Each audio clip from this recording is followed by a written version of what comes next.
guys, it's Kim here, and welcome back to the top 5 games of 2016. Today, I am joined by our resident Frenchman, so funny, Zylus. I'm sorry, Zylus, please speak. Hi, Zylus. It's me, the resident something. You cut out for me, so I don't even know you hurt me until I see the video. Oh, well, there we go. Just maybe don't listen too hard. Don't listen too hard. Okay. But yeah, so you found it quite difficult to do 5 games of 2016, didn't you? I did. I had. There's multiple reasons for that. First of all, there is just an enormous list of good games. This was a really good game for, a really good year for games. The other reason is that for the past 3 months, my computer has been slowly decaying, over time. So I've not been able to play some of the games that I want to play yet. So yeah, I'm buying a new one in like 2 or 3 weeks after I get back from Yogscast.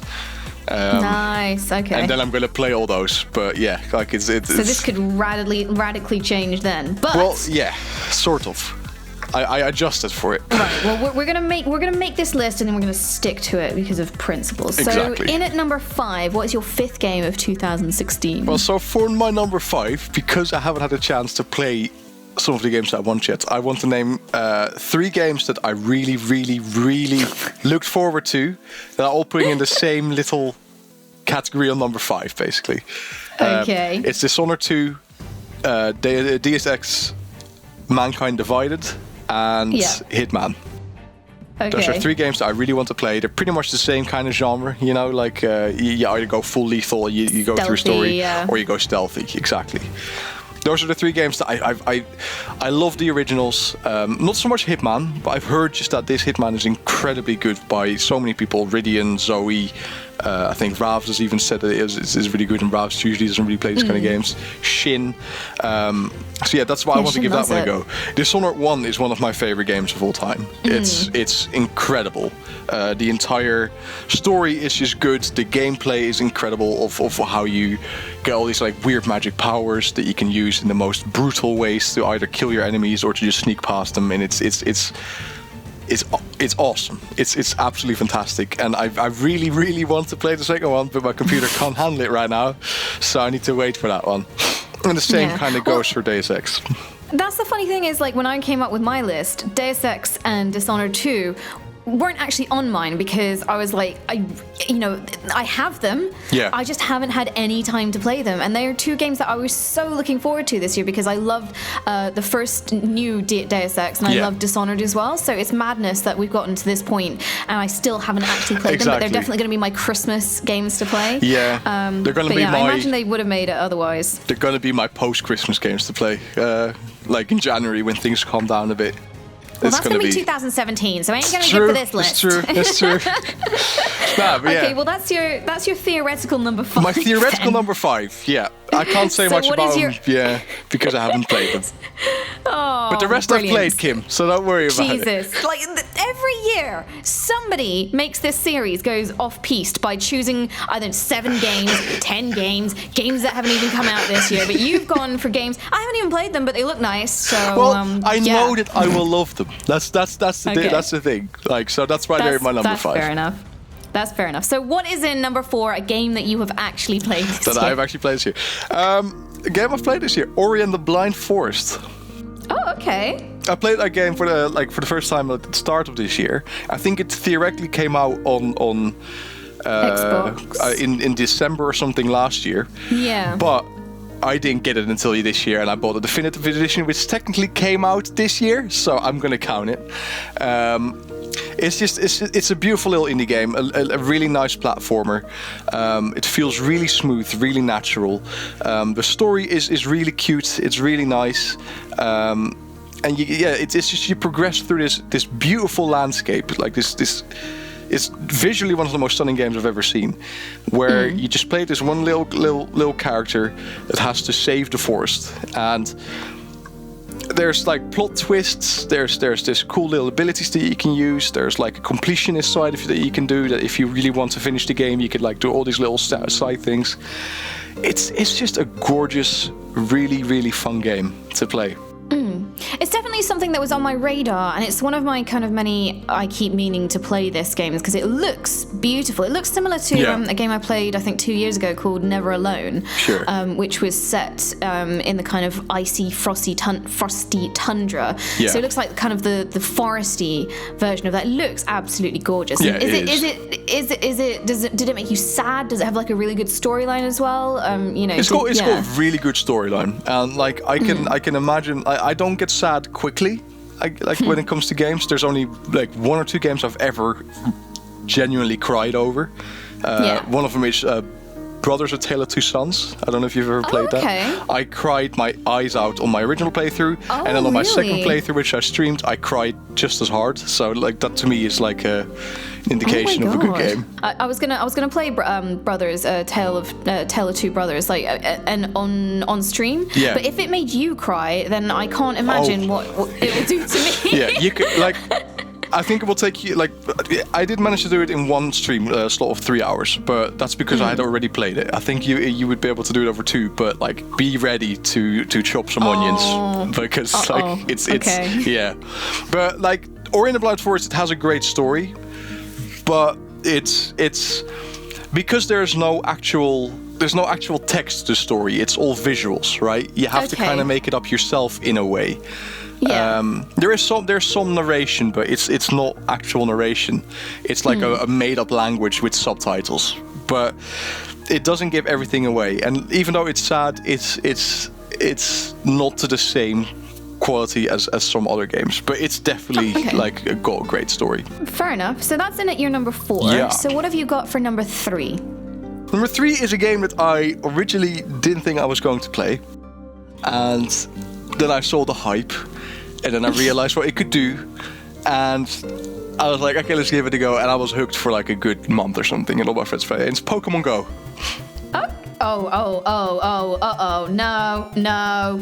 No, come on, really? Yeah. I'm sorry. But like, to me, it's not so much about the game, but the gameplay was nothing overly new, right? I mean, it's stuff we've done before. The gameplay was okay. It's more what the game managed to accomplish, right? It managed to get all these gamers that would just do nothing but sit inside all day, get them to interact with other people that would normally not game, and come together in all these crazy spots, have a good time, be nice to each other, play, catch some Pokemon. It's more about what it accomplished than about the actual game itself. Because the game itself, while not very, not very broad. It was interesting. Buggy as hell. It was buggy as hell as well. That too. That's the thing. Like, I'm so salty about Pokemon Go because I really wanted to enjoy it. It was everything my inner child wanted. But like, it started with the fact that I caught a Dragonite and it glitched out and reset it, so I lost the Dragonite. It started with that, and then it kept doing it to like other things. Like, I won a gym, it glitched out, I lost that. I lost a Charizard, and I was like, do you know what? I'm done. You and me, Pokemon Go, done. Officially, I think they took a wrong turn with a lot of the stuff. Like, you used to have these websites like PokeVision and wherever that helped you, like that really gave you a reason to go outside, and the only reason it was there was because their tracking system didn't work, and then they stopped. They went ahead and killed that off without really fixing their own tracking system, and then they brought in something else. Like, the overall concept of the game was a bit of a flop, but what it managed to achieve is why I had to put it in my top 5, because that's fair enough. I'll give you that. It's the first time that I went out in the world with other nerds and with my friends that normally don't really play games like I do, like in the Netherlands, and just all have sit at a bridge or wherever for a few hours or whatever, like a bunch of Pokestops and have some fun. I did think that was the brief moments where it did work for me, and I managed to kind of actually get out there and wander around. It was kind of cool, like just walking somewhere and then seeing a whole bunch of other people and being like, oh my god, like, are you here for this? You know, and kind of making, you know, new friends, you know, and just getting on the kind of talking about Pokemon and stuff like that and sharing memories of Pokemon. And that was definitely very interesting. And I won't lie, I can see myself getting back into it because obviously they've done the big new update, so it is actually what I feel it should have been when it actually launched. So I feel like the updates that they've made have made it a lot more fun, a lot more usable, and a lot more enjoyable. So, and also I caught a Gengar during the Halloween special. So there we go. So I came, and also when I was at LA Airport early this year, it was just at the beginning of the Halloween thing. So the airport was just full of Cubones, like just full of Cubones. So I managed to catch enough Cubones to evolve into a Marowak. So that was the start of the kind of flirtation of getting Kim back into Pokemon Go. So I probably, now that you've said it, I probably will go back and play it. No, like it's like I said, it has potential. It's just not quite there yet. But what it has done was incredible because it's not something we've seen in the gaming community in a very long time.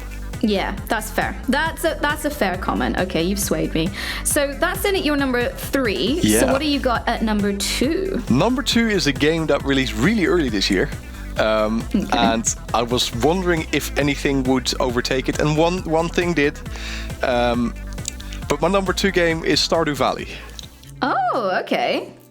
I picked it up. I read about it a lot before it got released. I was quite excited for it because it was something that I've been looking forward to. That kind of game was something I'd been looking forward to, and so it got released. I'm sad that there is no multiplayer yet, but I finished the single player. It took me quite a while, but I got like a solid 3-4 weeks of gameplay out of it. And from an indie game, that's an incredible achievement for me because indie games are generally of these kind of games that like 6-7 hours, you know, you're done with them at most. Yeah. And this took so goddamn long, and it didn't bore me until it was actually until I ran out of stuff to do, right? Because I had unlocked everything. Have you been back since they dropped the first big update? Or like new vegetables, new relationships, I do want to do that though. I do want to do that, but I'm kind of waiting for the multiplayer experience as well. Yeah. Because even though there's a big update, I feel the game is still going to feel mostly the same. Whereas with the multiplayer, it's just going to be a new experience, right? It's you're going to experience with someone instead of just having your own little farm that you can build on. But yeah, it was a really, really interesting and fun little game. That looked like it swept me up a bit by surprise because I didn't hear about it until the week before it got released.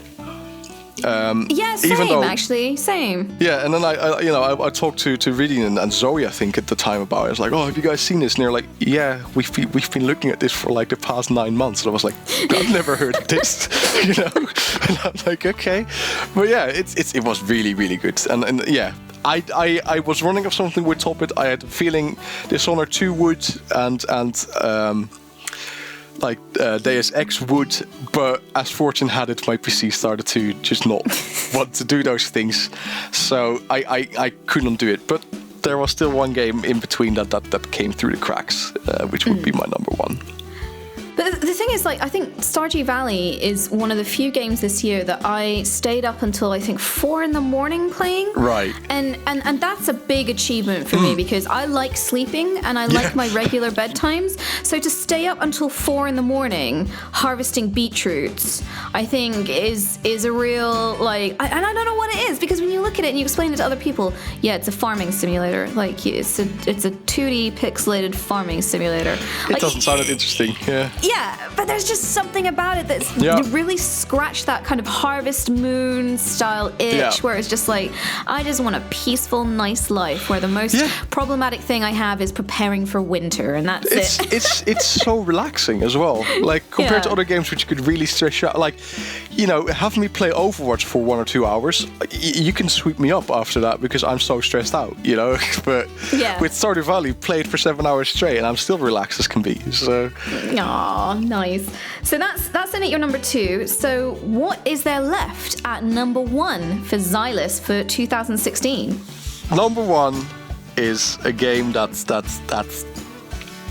holds a special place in my heart.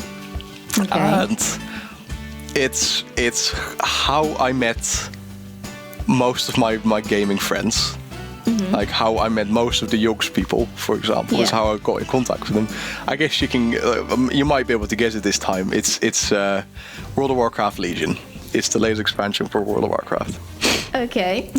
We I mean the entire history of the game. Like I played it. I started playing it in vanilla. So when it first got released, I was only like 13 at the time or whatever. Played it a lot, all the way through to like the second and third expansion. Got in contact with Nalzi and Pand at the time, joined the guild with them, and then we ended up, after like playing together a lot, joining Simon and Lewis and stuff on their server and playing with them, and that's how we all got in contact and how we got in here. So every time a new expansion comes out, we go back to it. We have a lot of fun with it, but it's the first time in 3 or 4 expansions that I genuinely think that the developers went back to the roots and decided, yes, this is what the player base sort of wants. There's stuff that they still, not completely nailed on the head, but it's the first experience I've had in WoW in 5-6 years that has just grasped me and allowed me to play it for God knows how long in the past 2 months. So yeah, it has to be Legion. There's no other game I've played as much as Legion this year. So yeah. So do you think so this year obviously saw the release of the big World of Warcraft movie.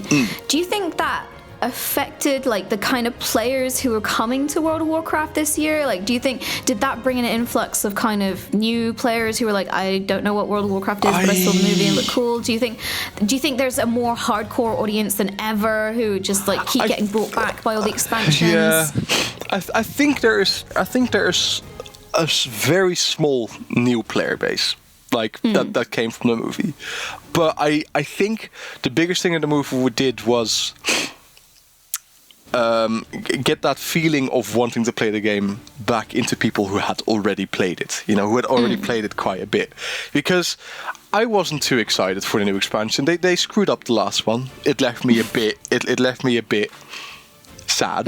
Really, yeah. I was like, I'm not sure if I still trust them to give me this game that I enjoy. And then I watched the movie. And it gave me this like resurgence of like, okay, yeah, I like this universe. I like, I remember all these things in the game because they put a lot of Easter eggs in the movie, right, from the original game. So I went to try it again, and they nailed it, right? There's still a few small things that they didn't do right, but for the largest part, they nailed it. And I think a lot of people feel that way as well. I mean, of course, the player base is going to drop right now, right? Because there is no way a game like WoW can keep their player base of 12 million, which is now dropped to like 10 million or ever 9 million, interested for such long periods of time. Yeah. I mean, name me a single game that can do that, right? Maybe like Dota and League of Legends can keep their players interested for Farmville, that kind of stuff. Yeah. But like, it's hard, especially for a game that you have to pay a tenner for every month as well, a subscription cost. But yeah, I just have so many good memories from the game. It's where my entire road in this little world started. It's. Aww. I had to put it up there. It has to be my number one this year. And that's a really sweet story. Like, that's a really sweet spin on it as well. Like, I like that. That's your little place in the world. That's really cute. So let's look back at your top 5. So at number 5, you have the 3 games you haven't played but really want to. Really, Santa, please. I really want to play them. You have no idea. Dishonored 2, Deus Ex, it's Mankind Divided this year, isn't it? And Hitman. At number 4, starting the games you actually have played this year, we've got Ori and the Blind Forest. Hell yeah. Pokémon Go, Stardew Valley, and then in at number 1 is World of Warcraft, the Legion expansion. So you've actually kind of got like a really strange mix of Ori and the Blind Forest and Stardew Valley are indie games, although Ori was backed by Microsoft Studios. You got an iPhone, not an iPhone, a kind of a phone game, which is Pokémon Go. And then you've got an expansion to one of the oldest games. Yeah. No, I'm a variety gamer. I wasn't always like that. Like I until like 2 or 3 years ago, I played nothing but AAA titles because I thought, like, you know, what can indie games really bring to the table? But then I slowly got introduced to them, and genuinely, I play more indie games than AAA titles these days because they're more innovative, I found, than AAA. Like, AAA games, they follow a set pattern, which indie games, the only way they're going to sell stuff is if they bring a new experience to the table. So it's that's why you'll generally see mixes of games for me between like the old and trusted versus the new and experimental. Yeah. Well, thank you very much for joining me, Zylus. Thank you for having me. If you guys want to tell me what your top 5 games are of 2016, then let me know in the chat below, in the comments below. And I guess we'll see you in the new year, possibly. Maybe. Who knows? Hey, I could bring this back next year. It could happen. It could still happen. Maybe. We'll see. I mean, I know Rythian will pester me again.